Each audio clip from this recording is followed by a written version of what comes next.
Hi, I'm Alyssa Huang, and I'm a roving reporter for Ideas in Writing Kids Club here today with Tim Egan. Tim, thank you so much for being with us My today. pleasure. Thanks for inviting me. So how did you get the idea to write this book, Dodsworth in Paris?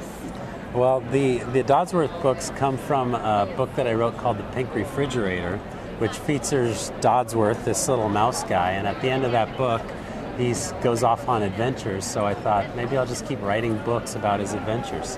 So first he goes to New York, he meets up with this crazy duck, then they go off to Paris, then they go to London, and we'll see from there where they go next.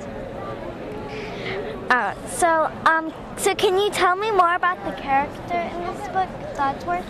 Dodsworth, actually, I'll tell you one thing, he was a dog for a long time. All the sketches I drew initially, he was a dog, and then I changed him and turned him into a mouse, and I just liked him a lot more.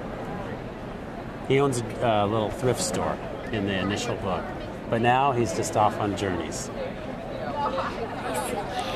Do you ever get stuck writing? All the time. I always get stuck writing. How do you go through it after? You know what I do? I write really short stories from start to finish. It really helps me with writer's block. Sometimes when I can't come up with ideas, I'll just write a story about a cup. From start to finish, try to write a couple of paragraphs, and it kind of helps loosen up my thinking. Oh. Do you have any advice for young readers and writers? If you want to be a writer, the only secret is you have to write. It sounds silly, but if you want to be a writer, you have to write. You can't think about writing, you actually have to write. That's the thing, and just practice and keep doing it. So is all your books, are all of them based on Dodsworth?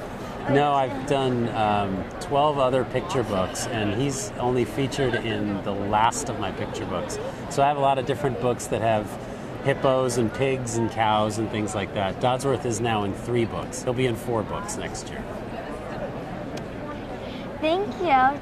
Thank you very much.